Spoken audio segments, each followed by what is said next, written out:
믿음은 말씀대로 해석하는 것이라는 제목으로 우리 말씀을 묵상하도록 하겠습니다. 자, 오늘 정탐꾼들이 이제 드디어 출발해서 정탐을 합니다. 그리고 이제 돌아와서 보고한 내용이 나와 있어요. 두 부분으로 좀 나눌 수 있겠는데, 객관적인 사실에 대해서 얘기한 21절부터 25절, 그들이 정탐한 내용에 대해서, 정탐한 과정에 대해서 얘기하는 부분이고요. 그 다음에 그 정탐한 결과를 보고한 상반된 해석에 대해서 26절로 33절 두 부분으로 좀 나눠서 볼 수 있겠습니다. 자, 먼저 이들이 정탐한 그 과정, 객관적인 사실을 기록한 그 과정이 21절부터 25절까지 나와 있습니다. 자, 이들이 지금 어디로 올라가냐면 신광야에서부터 21절 보면 신광야에서부터 하맛 어귀 르홉에 이르렀다, 이렇게 이야기를 합니다. 지금 그들이 머무른 신광야, 또 좀 더 좁혀서 이야기를 하면 이제 가데스 바네아라고 하는 것이고요. 아니면 좀 더 넓혀서 얘기하면 바란 광야입니다. 바란 광야. 바란 광야 속에 신광야라고 하는 부분이 있고 그 안에 가데스 바네아라고 하는 곳이 있습니다. 거기서 이제 바로 위가 네겝 지역입니다. 네겝 지역. 거기를 네겝 지역을 대표하는 곳은 브엘세바라는 곳이에요. 남방 지역에는. 거기서부터 이제 올라가 가지고 위에 어디까지 올라갑니까? 하맛 어기 르홉까지 이르렀다. 자, 지도로 보면 이거는 한 500km 정도 해당되는 겁니다. 그러니까 왕복하면 100km 정도 되는 것이죠. 그러니까 동탄에서 출발하면 제일 멀리 가봐야 땅끝 마을 정도, 400km 정도입니다. 거기가. 근데 거기보다 한 100km 더 가는 것이니까 굉장히 먼 곳입니다. 자동차로 가는 것도 아니고 걸어서 12명이 가는 거예요. 그러니까 하루에 이제 한 30km 정도 이들이 다녔다고 볼 수 있습니다. 걸어서 꽤 먼 거리를 간 것이죠. 자, 근데 거기서 그들이 뭘 했느냐? 이제 포도를 땄습니다. 23절에 보니까 에스골 골짜기, 그 에스골이라는 말은 포도라는 뜻입니다. 포도. 그러니까 거기서 포도송이를 땄기 때문에 에스골이라고 이름을 붙인 겁니다. 근데 포도가 얼마나 알이 차고, 그리고 포도송이 한 가지에 많은 포도송이가 열렸으면 그것을 둘이 그 가지를 막대기에 깨워서 메고 다닐 정도였다, 이렇게 이야기를 합니다. 또 석류와 무화과도 땄습니다. 자, 여기에 대해서는 이제 아무런 이야기가 없어요. 자, 근데 이제 갔다 와서 이들이 어떤 보고를 하느냐, 그것을 주목해 볼 필요가 있습니다.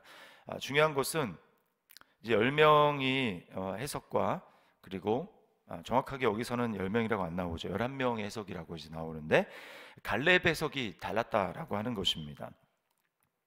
자, 먼저 이 사람들의 보고를 보시면, 자, 먼저 사실에 대해서 이야기를 합니다. 26절과 27절에 보면 이렇게 얘기하죠. 모세와 아론과 이스라엘 자손의 온 회중에게 나와 그들에게 보고하고 그 땅의 과일을 보이고, 27절에 모세에게 말하여 이르되 당신이 우리를 보낸 땅에 간즉 과연 그 땅의 젖과 꿀이 흐르는데 이것은 그 땅의 과일이니이다. 네, 과일을 가지고 왔습니다. 그러니까 과연 젖과 꿀이 흐릅니다. 꿀이라고 하는 것은 거기서 나는 이제 과일, 당도가 높은 그 과일들을 이야기하는 겁니다.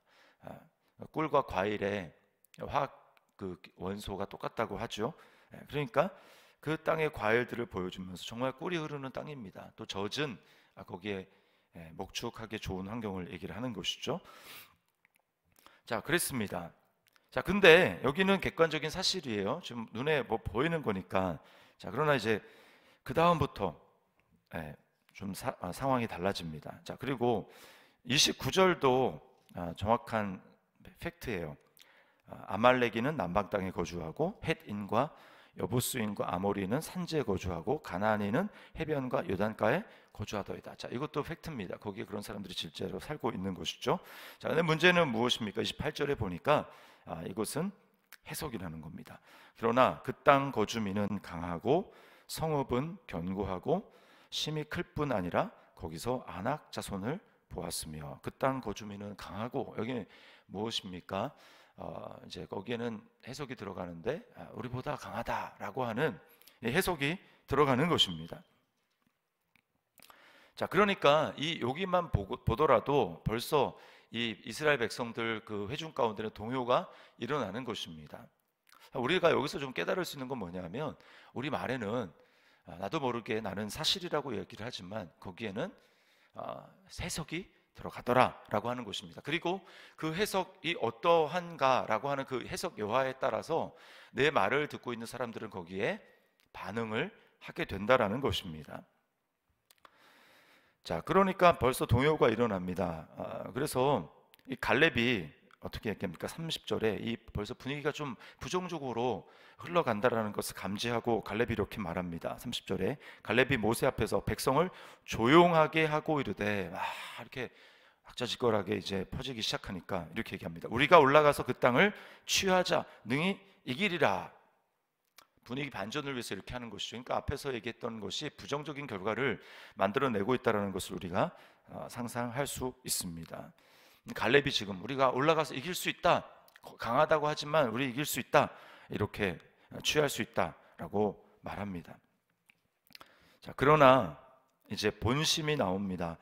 나머지 정탐꾼의 본심이 나와서 31절부터 33절은 온전히 해석이에요. 온전히 해석.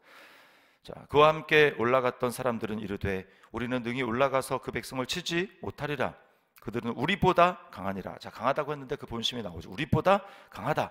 여러분 어떻게 합니까? 어떻게 합니까? 속담에도 그런 말 있죠. 길고 짧은 것은 대봐야 한다. 우리보다 강하다라는 것을 어떻게 알 수 있습니까? 해석이죠.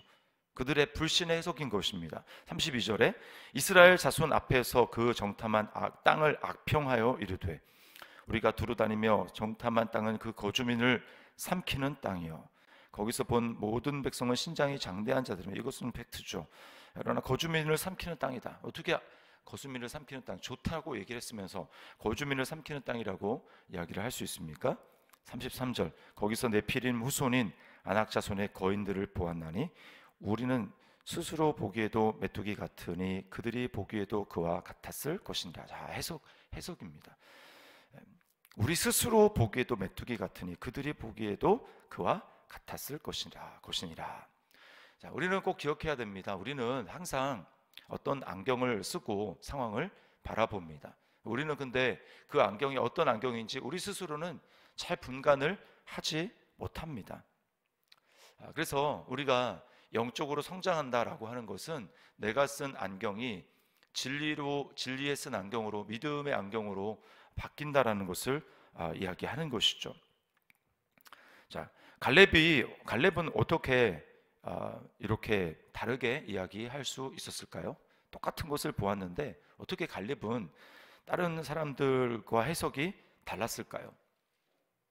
나중에 이제 갈렙은 여호수아 14장에 보면은 갈렙은 이제 내가 그 땅을 나에게 달라 이렇게 이야기하는 것을 보게 됩니다. 헤브론을 달라고 하는 것을 보게 돼요. 자, 그런데 오늘 공교롭게도 그들이 본 땅 중에 헤브론이 있었습니다. 자, 여기 22절에 보면 또 네겝으로 올라가서 헤브론에 이르렀으니 헤브론은 애굽 소안보다 7년 전에 세운 곳이라. 그곳에 아낙 자손 아히만과 세세와 달메가 있었더라. 자, 이제 헤브론이라는 곳에 이 거인 아낙 자손 거인들이 살고 있었는데, 특별히 갈렙은 다른 곳도 아니고 헤브론을 콕 집어가지고 거기를 달라라고 이야기를 하고 있습니다. 나중에 일어난 일이지만 갈렙은 그럼에도 불구하고 지금 믿음으로 주장하고 있는 거예요. 갈렙은 어떻게 그렇게 할 수 있었을까? 저는 이 갈렙이 믿음의 역사 의식을 가지고 있었다고 생각을 합니다.